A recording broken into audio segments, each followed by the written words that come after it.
Good morning and welcome to this meeting of the local review body. I can confirm that it's been properly called and is quorate. Can I please ask members to appoint a chair for the meeting? Could I nominate Councillor Dryborough? Happy to second that.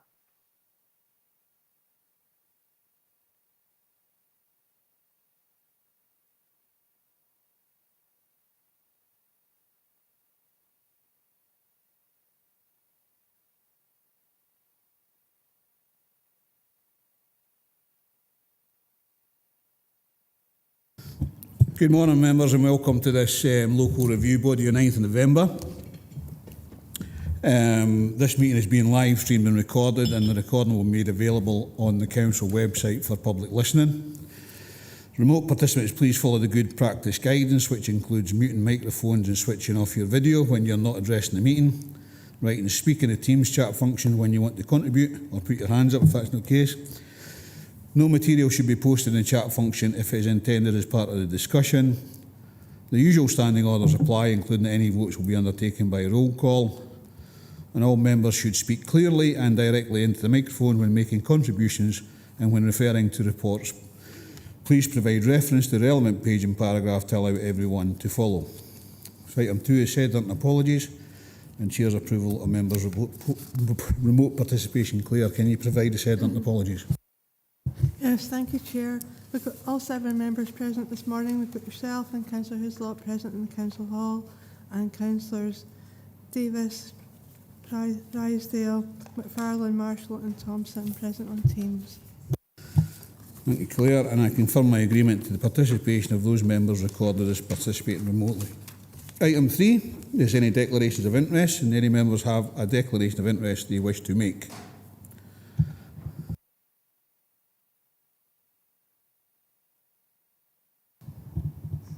No, okay, so Claire, can you now take us through the local review body through the documents and papers for the meeting?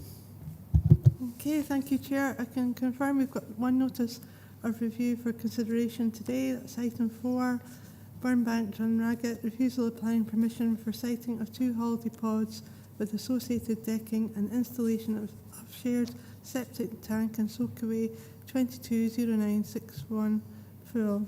You have on your papers, you've got the notice of review, the report and handling, observation of the appointed officer, comments of the applicant's agent on the observations of the appointed officer, the planning application form and associated documents, decision letter, relevant extracts from the LDP2 and the National Planning Framework 4, as well as the photos of the application site and locality. Grounds of refusal are the proposed design and external finishes of the proposed holiday accommodation units would fail to relate well or be sympathetic to local built forms and would not contribute positively to the existing built and natural environment, a sense of place or local distinctiveness. As such, the proposal would be contrary to Dumfries and Galloway Council Local Development Plan 2, Policy OP2 and National Planning Framework 4, Policy 14. Requested method of determination. The applicant has asked that the review be dealt with on the basis of an assessment of the review documents in combination with an inspection of the land to which the review relates. It's provided by the applicant that a site visit is recommended given the secluded nature of the site from public view and to fully appreciate the proposal in its context adjacent to the established yard. The grounds stated in the notice of review are, in summary, there is only one reason for refusal, which relates to design and materials. The proposal is to convert shipping containers to form holiday accommodation within a disused area to the rear of an existing welder's yard. The applicant is a welder fabricator who runs an established business from the yard. The very nature of this work means the yard has an industrial feel, with metal being the predominant material. The yard currently has shipping containers located on site which are used as storage. Historically, shipping containers have always been acquired and present on site. The existing containers do not currently conflict with local built forms, which include a large brick-built workshop, and in fact they contribute to the sense of place referred to. The proposal to convert similar containers, which will involve minimal alterations, will not only complement the existing built natural environment, but will improve the overall appearance and condition of the site. The conversion will also provide a sustainable solution for the reuse of redundant containers.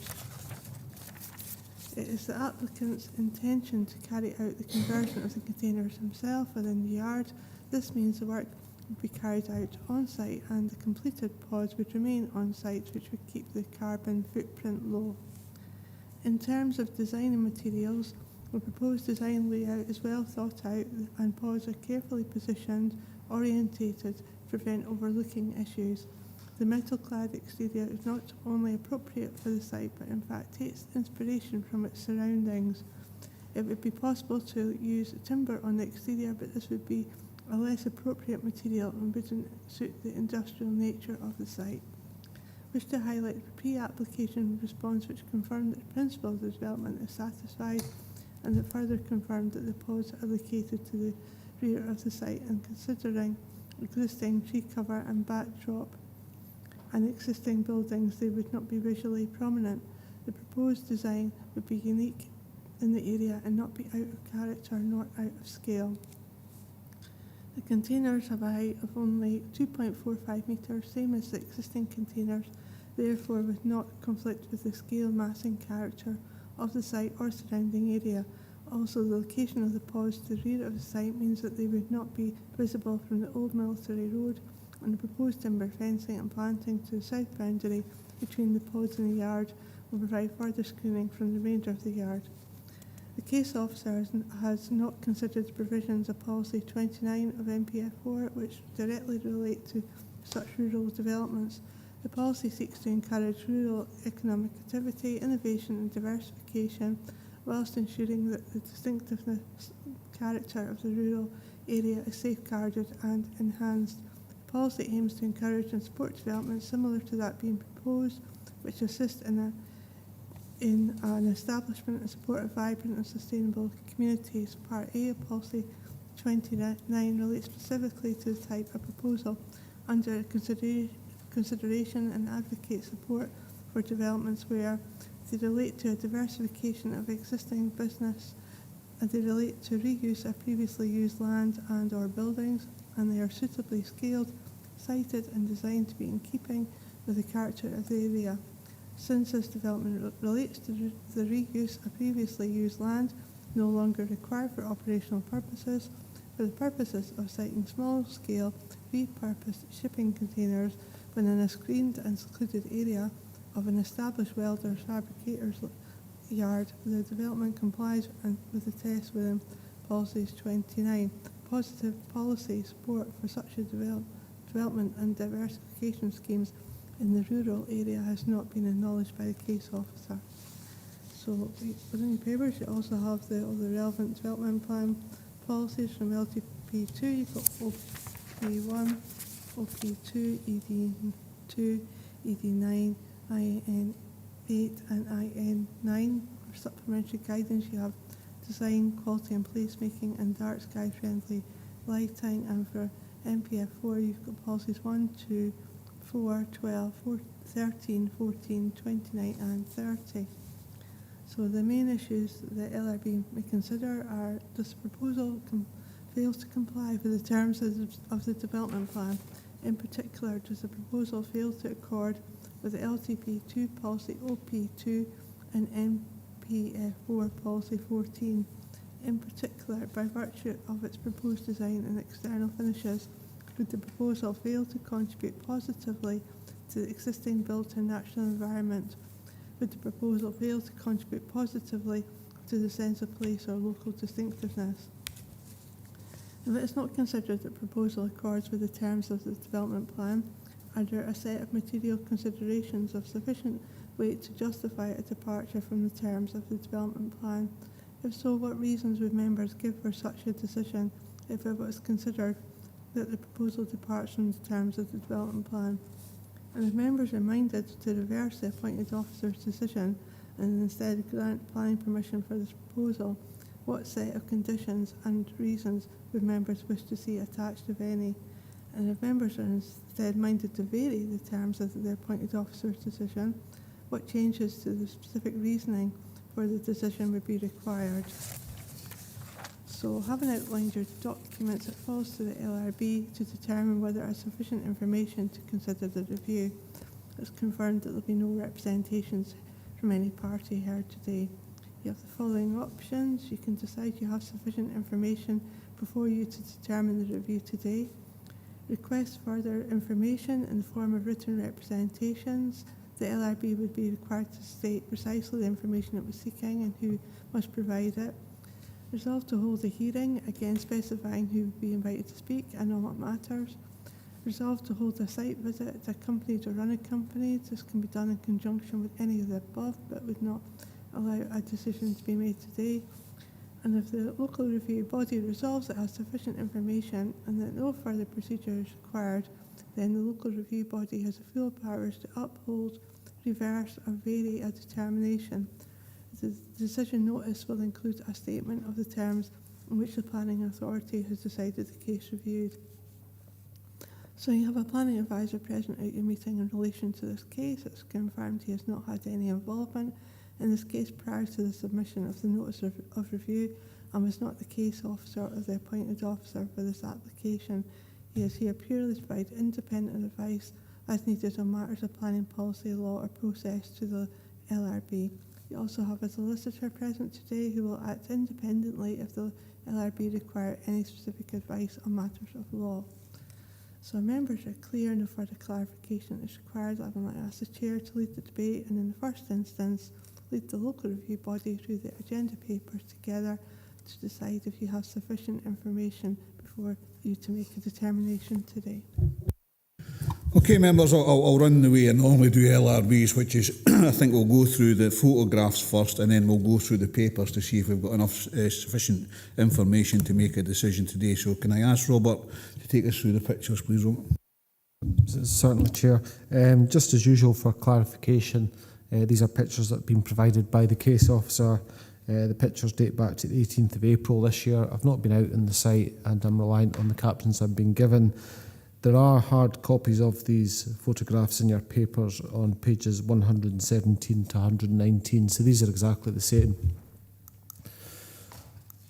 So running through them, the first slide is looking north. This is towards the proposed pod site, so this is the yard area, if you like, in behind Burnbank itself, just next to Dunraggett. The next slide is a view from the Smiddy Bungalow garden. Now, if you look at your site and location plan, which are probably your best reference points on page 71, Smiddy Bungalow, as you can see, is just to the west of Burnbank. So this is just near the Smiddy Bungalow garden. Again, it's looking north. It's towards the site, which is beyond the fence on the right-hand side. The next slide is a view looking east over the established yard. So you've got an idea of how it looks. And the kind of materials and things that are located there. The next view is looking south, so this is looking towards Burnbank itself, across the yard and towards the proposed site entrance. The next view is from out with the site and it's looking in a westerly direction, so this is, if you like, looking across towards Dunraggett. It gives you an idea of the character. So I'm fairly sure this is also looking over the rear garden area of Smiddy Bungalow. It just gives you an idea of surrounding character. In this picture, it's a view looking west towards the application site, which is in the distance there. You can see on the right-hand side, there's a log store located beyond the site, which is clearly visible on the right-hand side of the image in that gap between the trees. Thanks, Chair. Okay, thanks very much, Robert. Right, members, we'll go through the papers and see if there's any points of clarification that is required from members. So the first index of context is the notice of review, which is on pages 17 to 30. Are there any questions or points of clarification required?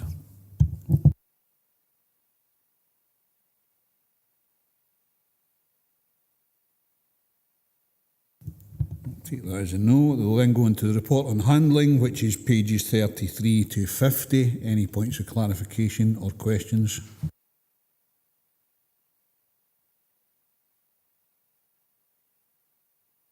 Councillor Hislop. Chair, just clarification, 1.3 on page 33, it just states that it didn't meet policies. Is that all the information that the applicant got, or did they have the specific policies with regard to the design of the pods? Happy to answer that one, Chair. It's a pre-application advice reference number. So my understanding is the format of that response would cover the relevant policies, and then it involves the case officer's assessment of what they propose against that, and finally it gives an indication over whether or not the case officer thinks they would be able to support that proposal or not. It's without prejudice pre-application advice. So, you know, when the applicant receives that, they then make a decision as to whether they're going to progress with the application, or whether they're going to adapt it, or whether they're not going to progress. So they will have had an indication of what the relevant policies are.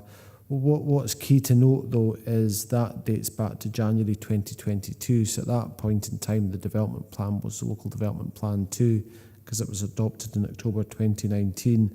Now you've got an application that's been determined where the development plan constitutes Local Development Plan 2 and MPF 4.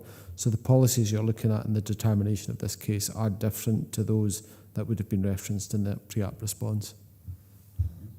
Councillor Marshall.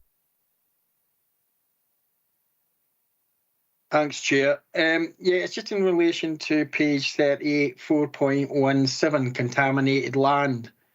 I think it's, you know, I feel I'm a little bit disappointed that although the contaminated land officer was consulted, there was no response received, because, you know, it must be a limited amount of applications that require that. So it's quite disappointing that one of our officers didn't respond. I do see that, you know, it does state that it's not considered the proposal would give rise to an unacceptable health risk in this regard. But I think it would have been good to have got affirmation from the appointed officer. Robert. I agree with that, Chair. I think it would obviously be better to have progressed with that consultation response. When I look at this case, when I look at the application site and where it is, it's clearly located quite far away from where the area of greatest potential contamination is. The other thing that gives me a lot of comfort in this case is you're looking at the siting of units, so you're not actually looking at groundbreaking operations, you're looking at something that would be situated on land which doesn't appear to be brownfield. I mean, there may be a history to it and that's not conclusive, but my instinct, as you know, the case officer said at paragraph 4.17, I don't think there's really a significant concern there, but yes, it would have been better to get that response than not. Okay, thank you, Robert. Pauline?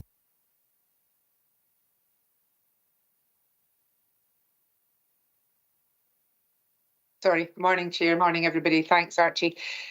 What page are we up to here, Archie? Sorry, I forgot what you said at the start of the meeting. Yeah, it's a report on handling between 33 and 50, Pauline.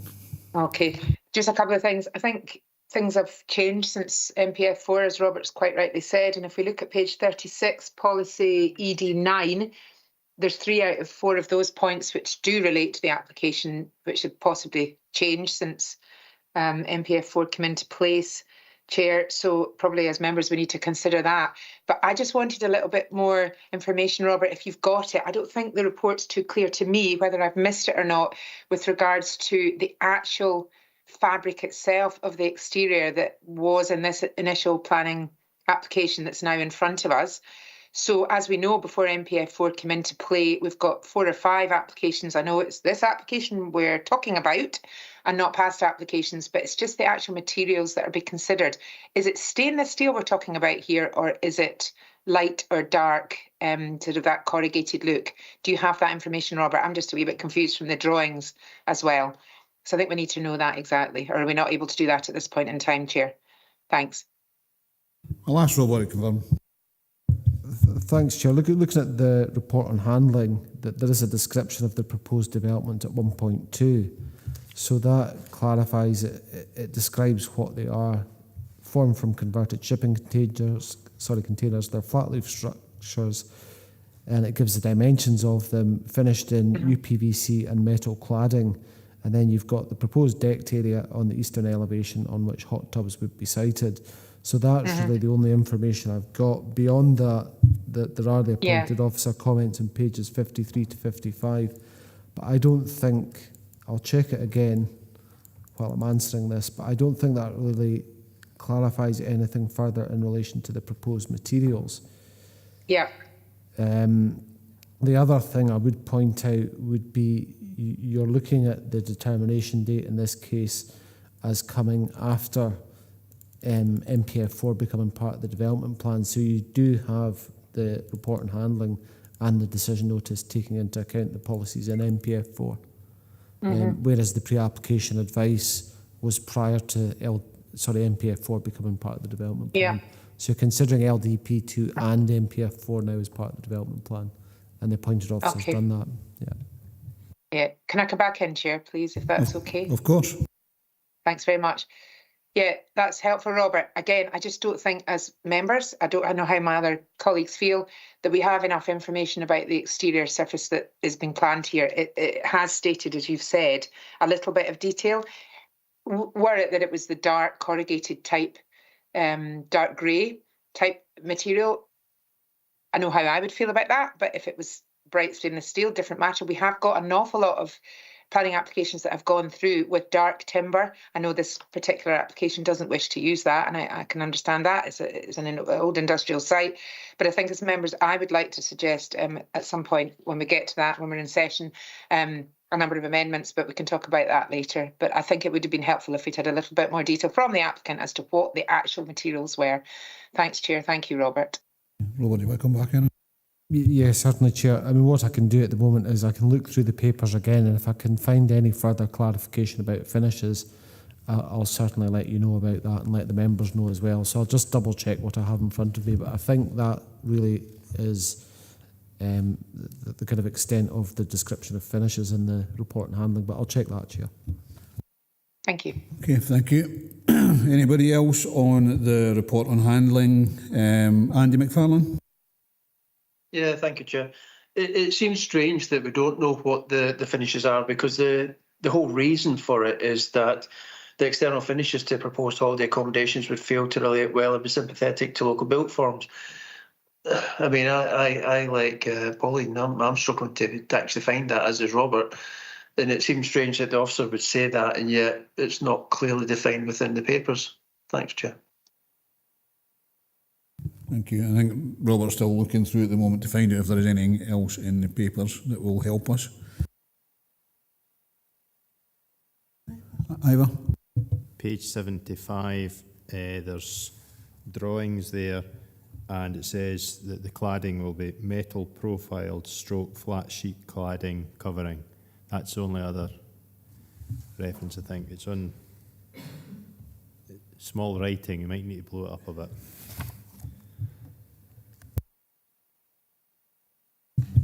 Chair, I'm just looking at part of the local review body submission from the agent. So you're looking at page 24 of the papers, and the first 4 paragraphs cover the external materials of it. So what they're looking at is the client's intention is to provide a sustainable solution for the reuse of redundant containers. And then it says at paragraph 3 on that page, so you're on page 24, it says, in terms of the design and materials, it is our opinion that the proposed design and layout is well thought out and the pods are carefully positioned, orientated to prevent overlooking issues. The metal-clad exterior is not only appropriate for the site, but in fact takes inspiration from its surroundings. Then the next paragraph says, it would be possible to use timber cladding on the exterior. However, in our opinion, timber would be a less appropriate material and wouldn't suit the industrial nature of the site. We did, however, make the suggestion to use timber cladding within a previous supporting statement, which was submitted as part of the planning application, if this was planning's preference. What I would say is, in terms of external finishes, I mean, you've obviously got a decision to take in relation to this review case, but if members are minded to grant permission for this, you could certainly impose a condition that would require the agreement in writing of external finishes. And you could also give guidance in that relation. So, for example, if you were looking for a particular type of external finish, that could be specified in that condition to give guidance. So it would be within your gift to do that, Chair. Okay, thanks. Thanks for that advice, Robert. We'll go on to the next part of the contents. It's the observation of the appointed officer on the applicant agent's notice of review, which is pages 53 to 55. Are there any questions or points of clarification on that?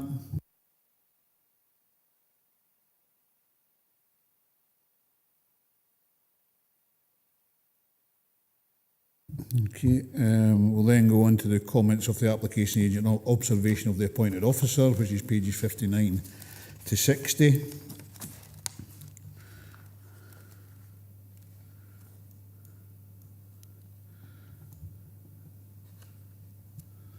Laura, did you wish to speak there? Chair, thank you. It was just to assist Robert with the pages of the papers where it said about external, but Robert found it as well. Thank you very much. There's a planning application form submitted on the 25th of May 2022, associated plans and support information, pages 63 to 75. Any points of clarifications or questions?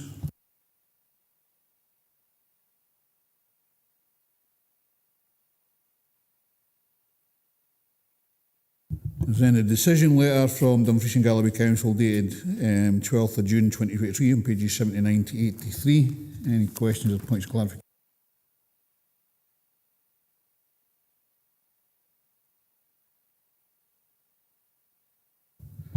There's relevant extracts from Dumfries and Galloway Local Development Plan 2, which we've seen, and then there's a photographs which we saw earlier on. So the first question, members, is do we believe we have enough as an LRB information to make a decision today?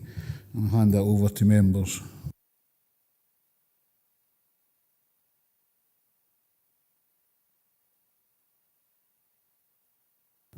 I'll take no comment, as we have got enough information as to make a decision today.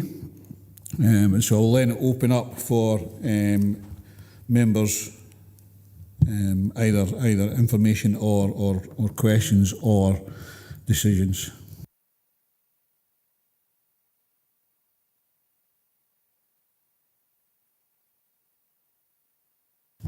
Ivor? Chair, this seems to be a sort of subjective decision rather than an objective one, i.e., it's on whether it fits or not. And it's difficult to tell whether it's a cladding, because it says external finishes, or the actual design that's a problem. Now, if you look at the pictures the applicant put in of the containers, and you think of the two of them welded together, you think they'll not look very nice. But then the box shape plus whatever cladding is on it might be something that would be acceptable. And I don't think the designs have put in have highlighted what they plan to do with the outside is sufficiently enough to allow us to possibly overturn this. So that's my kind of view just now. It's the actual shape. Yes, it would fit in with the kind of character.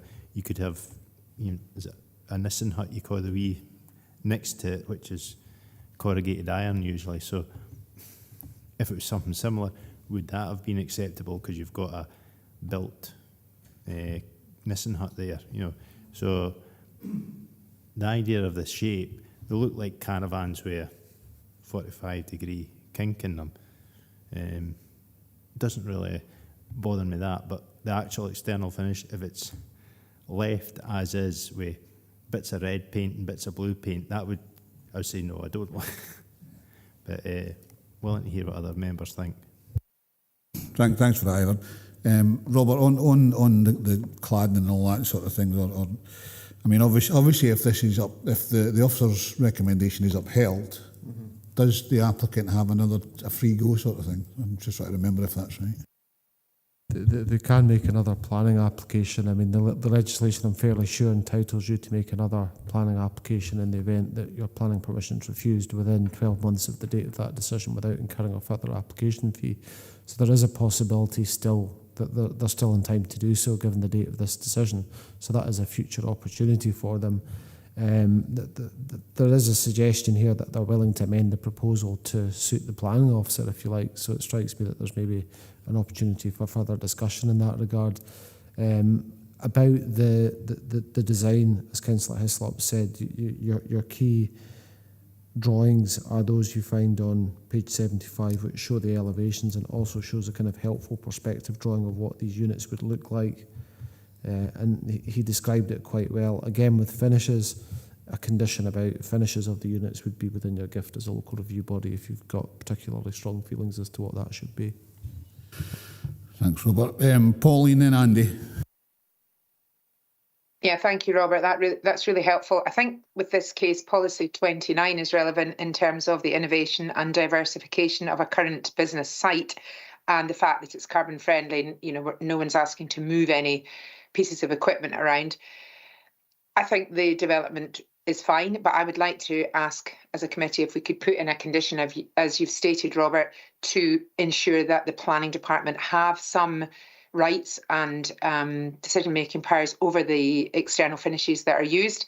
I think when you see the types of units we're talking about here, there are a number of finishes that are suitable in a countryside environment and are actually quite attractive. Some of these can be the dark, I don't know whether it's stainless steel, but the sort of corrugated look. I have a house, a 2-storey house near my house here, and it looks fine sitting in a countryside setting from my point of view. Also a couple of dark timber cladded houses, which I know the applicant doesn't wish to use. But I think if we could put that in as a condition, I would be happy personally and would listen to other members' views.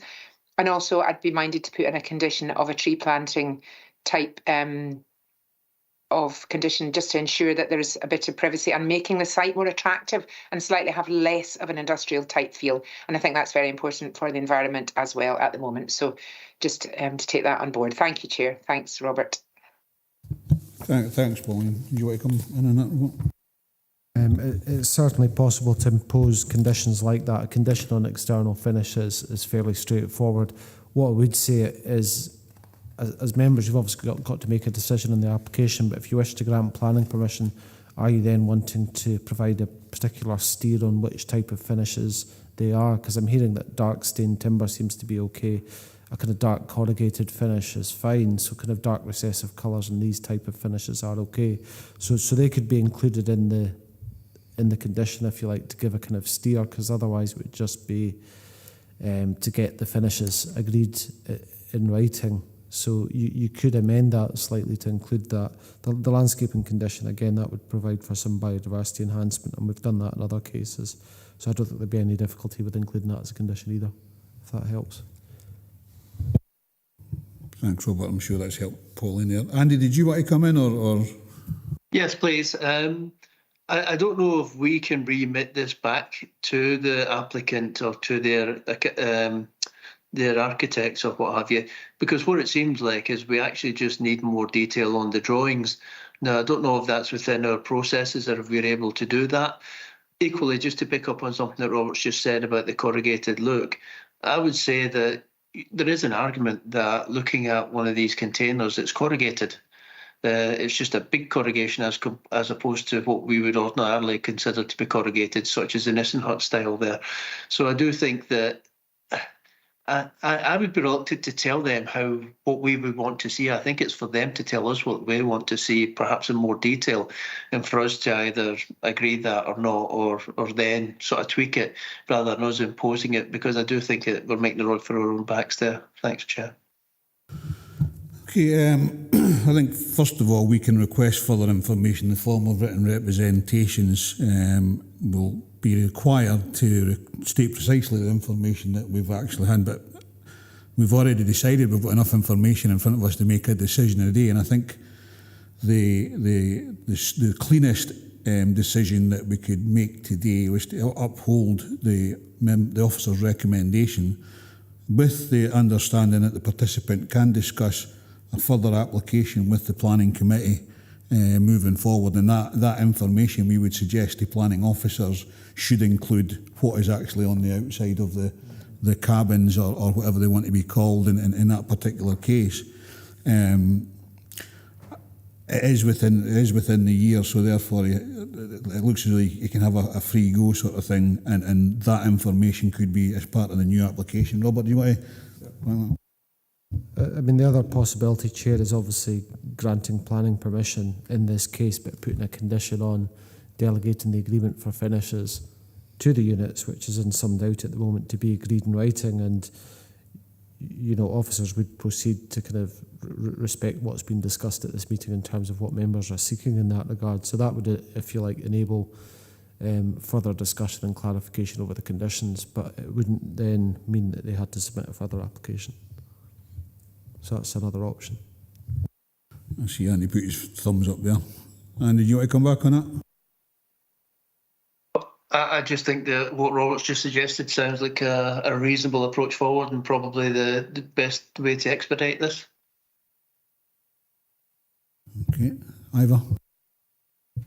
Chair, if we are putting a condition on, I think we need to be guiding the officers to what is acceptable, because somebody might like Barbie pink, somebody might like forest green, and I think it's just, because it is subjective, I think if we put a steer on it, it'd be easier for the officer to and the applicant to actually come to an agreement, because it could be a wide-ranging thing, whereas if we're saying corrugated in the style of your Nissen hut in a darkest shade of green or brown, whatever you feel acceptable, I think that would be wise. I wouldn't like to determine which colour. I'm a green man because I painted all my sheds green when I was at the farm, but somebody might like a dark brown, and I think that might be up to, I think Councillor Drysdale was quite keen on putting a darkest shade on, so she might be better on design than what I am. Pauline, do you want to come back in with a suggestion of that? Thanks, Chair. Yeah, I think I've been visiting actually shipping and container companies recently, as some of you may know, to do with the economy in Dumfries and Galloway Council, but there are so many claddings. I'm sure Robert's aware of them as well. And the industry has come on, in leaps and bounds recently. So you can even have a sort of marble exterior look. You've got to clad them because you need the timber posts, and then your gap of air, and then whatever you put in between to ensure you've got good insulation. So for me, I would probably prefer to condition that we do it in either a dark grey rather than a bright steel that tends to be, the shiny steel look that tends to be used more in city environments, as we see on programmes such as Grand Designs.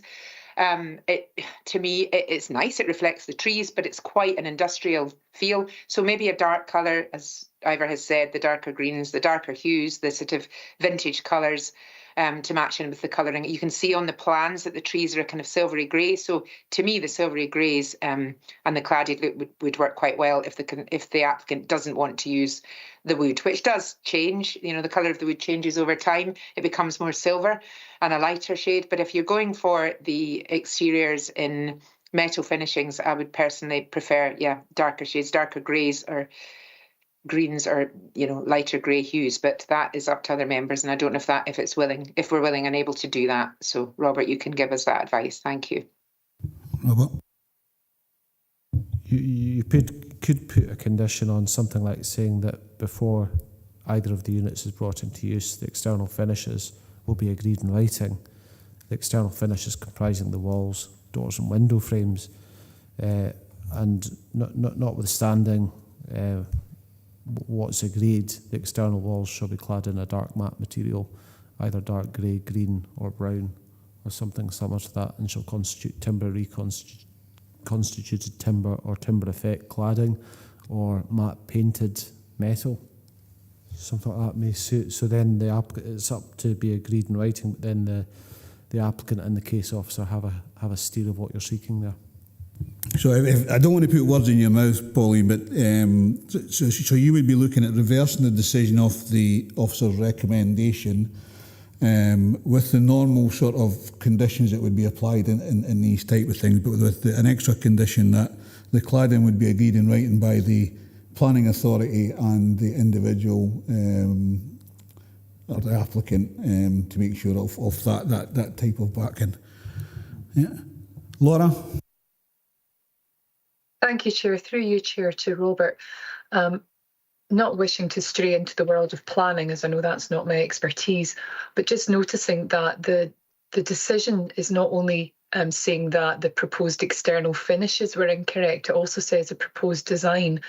And I'm just wondering whether conditioning external finishes, would that cure that defect that the original planner considered there was? As I say, I'm not a planner, so I don't know if dealing with external finishes would cure that. It was just to highlight that. Robert? My reading of the decision, Chair, is that it's the holistic design, the proportions, design, arrangement, massing, scale of the building, as well as the finishes collectively led to the refusal. But what I'm hearing from members certainly is that you don't have that concern about design as long as the finishes are appropriate, and on that basis it sounds like you're willing to support it. So it sounds like from what you're discussing, you're taking a different decision in relation to design than the case officer did. Thank you. Pauline? Yeah, thanks, Chair. Was someone not before me? Stephen, perhaps? No, am I next to speak? Yeah, it's your turn to speak. Okay. Yeah, Laura, you've beaten me to that. I was wondering if, that would give us enough of an argument to go against the officer's decision. I think the scale and massing is okay because it, obviously is only one height level. And hopefully, if it did go through today, the owners would have the sense to put in some kind of policy that we see across other holiday pods in the UK, that no hot tub use after 10 at night. But I know we can't condition that in. But I would be happy with us to go through with this today, as per Archie's comments earlier, but with the two conditions with regards to the materials and also some sort of tree planting scheme, just so that it is more sympathetic within the rural area of Stranraer and Dunragit. Thank you. If Laura was happy with that, I understand. If other members feel the scale and massing is not acceptable, then we probably need to have further discussions on that, I would suggest. Yeah, Robert? Thanks, Chair. It was just to clarify the reasoning for the original decision that was taken by the officers. So that's on page 80 in the decision notice. It says the proposed design and external finishes of the proposed holiday accommodation units would fail to relate well or be sympathetic to local built forms and would not contribute positively to the existing built and natural environment, a sense of place or local distinctiveness. And then it says, as such, the proposal would be contrary to Dumfries and Galloway Local Development Plan 2 Policy OP2 and National Planning Framework for Policy 14. So it is a combination of design and finishes that is the problematic element as far as the appointed officer is concerned.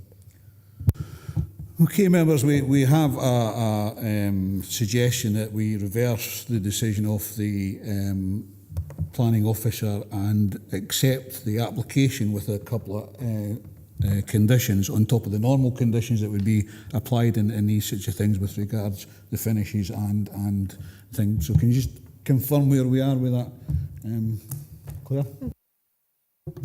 Thank you, Chair. I've got a note that so far that you're discussing reversing the decision of the appointed officer if the application complies with LDP 2, OP2 and MPF 4 Policy 14, given that it would be sympathetic to the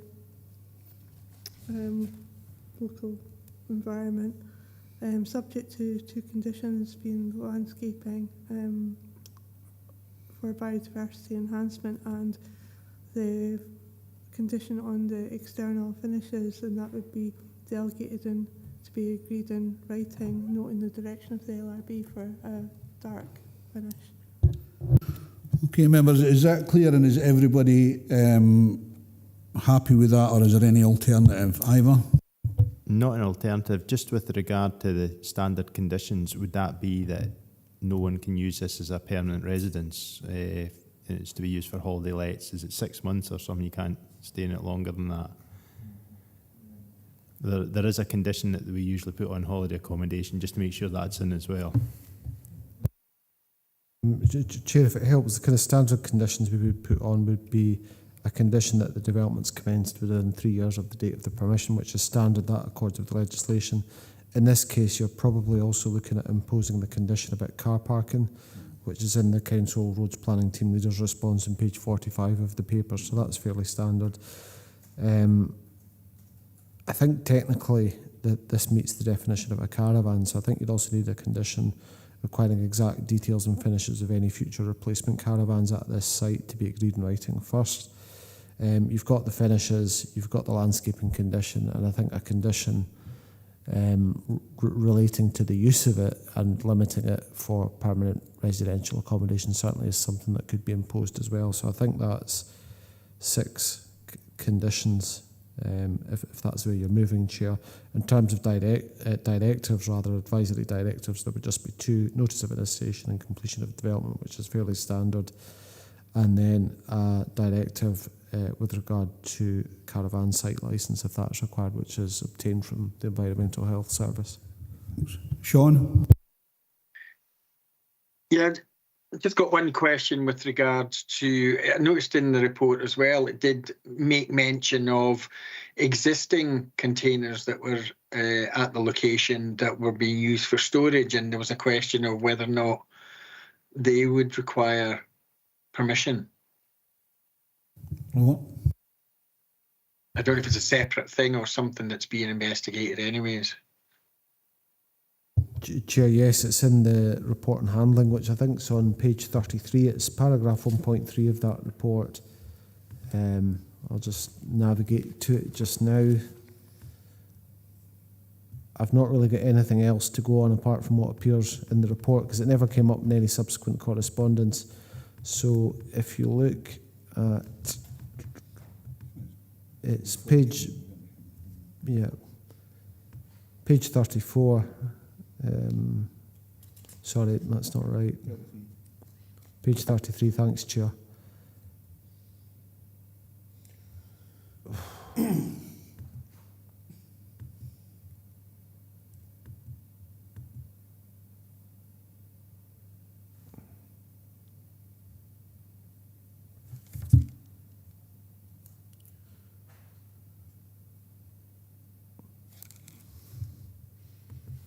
Chair, I'll need to come back. I saw some reference to it earlier, but I've lost my place in the papers, so I might take a minute or two to come back to it, but I'll find that and make reference to it. But it is stated in the report that some of the development, some of the existing containers may be unauthorised and may have been subject to enforcement action, but it wasn't entirely clear what the situation was there.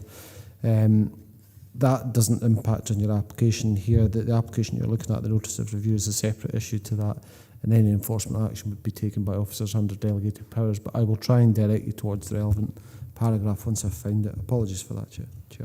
Thank you, Robert. Okay, Sean. Good.